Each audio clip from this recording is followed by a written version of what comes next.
और طلاق په درې قسمه باندې دي چې کوم فقهاو ذکر کړی دي. طلاق درې قسمونه دي. یو ته ویل کېږي طلاق احسن، دویم ته ویل کېږي طلاق حسن، او دریم ته ویل کېږي طلاق بدعي. هر یو طلاق خپل خپل صورت دی، خپل خپل تعریفی دی. طلاق احسن دې ته ویل کېږي چې دا خاوند خپل ښځې ته یو طلاق ورکی، خو ښځه داسې حالت کې وي چې هغه پاکه وي، حیض ورته نه وي راغلی، منسې نه وي،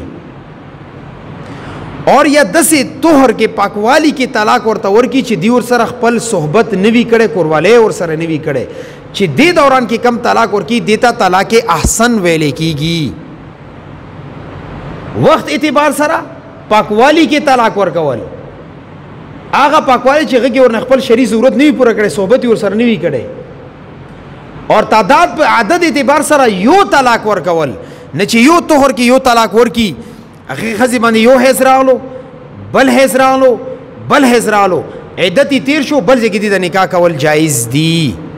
دې د طلاق احسن ویل کېږي. دا د طلاق بهترینه طریقه ده.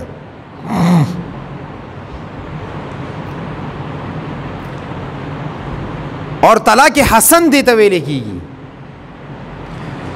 چې یو سړی دی هغه خپلې ښځې ته طلاق ورکړي، خو ښځې حایضه ده، یعنې هغې ته منسز راځي. بعضې زنانې هغې ته منسز بیماری نه وي، دا یو بیماري ده، علاج یې کول پکار دي.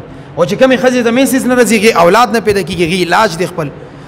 نغې طریقه دا ده چې یو طهر کې طلاق ورکړي، یو ځل پاکوالی رالو یو طلاق یې ورکړو، دویم پاکوالی ورمې رالو بیا ورته طلاق ورکړو، دریم پاکوالی رالو بیا ورته طلاق ورکړو. دې ته ویل کېږي طلاق حسن. اور طلاق حسن ورته دې اعتبار سره ویل کېږي چې یو سړی خپلې ښځې ته په یو ټک باندې درې طلاق ورکړي، هغه په نسبت باندې دا طلاق حسن دی، هغه په نسبت باندې دا سپک ځکه دی چې یو طلاق یې ورکړو، احساس ورته پیدا شو خپلې ښځې ته رجوع کولی شي. دویم طهر کې پاکوالی کې بیا طلاق ورکو، بیا ورته احساس پیدا شو چې ماته د ښځه ځانه جدا کول نه دي پکار، بیا رجوع کولی شي. البته که دریم پاکوالی کې دریم طلاق ورکو، بیا ورته رجوع نشي کولی، بیا به هغه اوږد پروسس نه تېرېږي، هغه حلالۍ نه پس به بیا د ښځې سره دا نکاح کولی شي. نه د طلاق بدعي په مقابله کې دا طلاق حسن ځکه دی چې دې کې د خاوند ته رجوع کولو دو طلاقونه پس هم اختیار شته دی،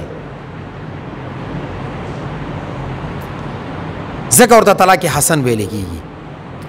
اور روح المعانی دا لیکلی دي چې دې ته طلاق حسن دې اعتبار سره ویل کېږي چې یا طلاق سنی ورته ویل کېږي په دې اعتبار سره نه چې دا سنت عمل دی. ولی امام مالک رحمه الله فرمایي کدي طریقې سره چا طلاق ورکو د بیا هم بدعي دی، خو طلاق سنت ورته دې اعتبار سره ویل کېږي چې داسې ښځې ته طلاق واچولو نو طلاق بیا هم کېږي، شریعت کې قابل قبول دی اور ګناهګار نه دی. یو طهر کې طلاق واچي، بل طهر کې طلاق واچي، دریم طهر کې بیا طلاق واچي،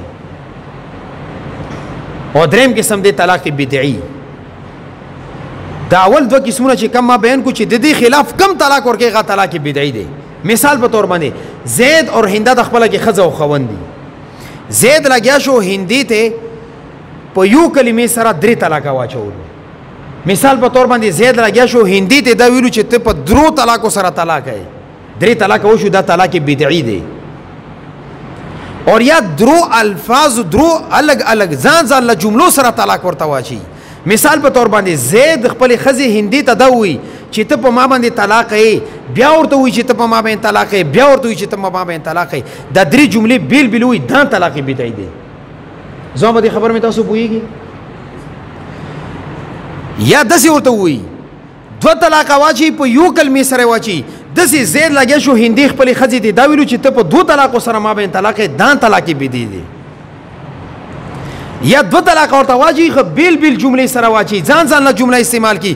یو ځل ورته زید هندي ته دا وایي چې ته په ما باندې طلاق یې، بیا ورته دویم ځل بیا وایي چې ته په ما باندې طلاق یې، دا طلاق بدعي دی. یا ښځې ته یو طلاق واچي خو ښځې منسس کې ده، حیض کې ده، بیا طلاق بدعي دی. حضرت عبدالله بن عمر رضی الله تعالی عنہ خپلې ښځې ته طلاق واچولو په حیض کې. حضرت عمر رضی الله تعالی عنہ رسول الله صلی الله علیه وسلم ته وفرمایلو چې ما زوی خپلې ښځې ته طلاق ورکړی په دې حالت کې چې ښځې منسس کې وه. رسول الله صلی الله علیه وسلم حضرت عبدالله بن عمر رضی الله عنه وروغوښتو، وایي خپلې ښځې ته رجوع وکړه چې کله پاکه شي بیا ورته طلاق واچوي. نه دې وخت کې رجوع کول واجب دي چې کله حیض په حالت کې ښځې ته طلاق واچوي. اور یا دا چې ښځې ته طلاق طهر په حالت کې پاکي په حالت کې طلاق ورکي خو هغه پاکوالی کې هغه طهر کې دې سړي د خپلې ښځې نه عشري ضرورت پوره کړي هغې سره صحبت کړي وي بیا کدی کې طلاق اچي دا طلاق بدعي دی طلاق بدعي ولې دی وجه دی چې دې کې د ښځې عدت اوږد شو اوس مثال په طور باندې د ښځې منسس دی حیض دی تا ورته طلاق واچولو یو سړي خپلې ښځې ته حیض کې طلاق واچولو دا حیض ورنه بار شو اوس به دا ښځه پاکه شي یو ځل به حیض تیر کی بیا به پاکه شي بیا به حیض تیر کی بیا به پاکه شي بیا به حیض تیر کی نه دا یو میاشت ورباندې تا زیاتي تېره که تکلیف ته ورته ورکړو ځکه شریعت منې کې چې درو میاشتو نه زیات ښځې ته حیض عدت مه جوړوه انداسې چې کم طهر کې د خاوند د ښځې سره صحبت ورکو بې طلاق واچولو نه هغې کې خطره دی چې دا نه چې داسې نه وي د دې د خپلې کور والا نه ضرورت پوره کول نه حمل ټهراو شي هغه پریګننټ شي نه که هغې مشو په ګېډه باندې راغلو اوس به ورته 10 میاشتې 8 میاشتې یا 9 میاشتې انتظار کوي دې کې ښځې ته تکلیف دی ځکه شریعت ورته طلاق بدعي وایي او غیر مقلدین دا وایي چې طلاق بدعي کوم ځای نه راغلی دی صحیح ده که نه طلاق بدعت ورته تاسو وایي ولې طلاق بدعت وي نه دې کمکلو ته مونږ دا وایو چې طلاق بدعي ورته دې اعتبار سره ویل کېږي چې دا خلاف سنت دی شریعت نه څنګه طلاق غواړي چې تا دغه خلاف وکړو نو ځکه ورته طلاق بدعي ویل کېږي د دې اعتبار سره دا طلاق بدعي دی نه د دې اعتبار سره چې دا بدعت دی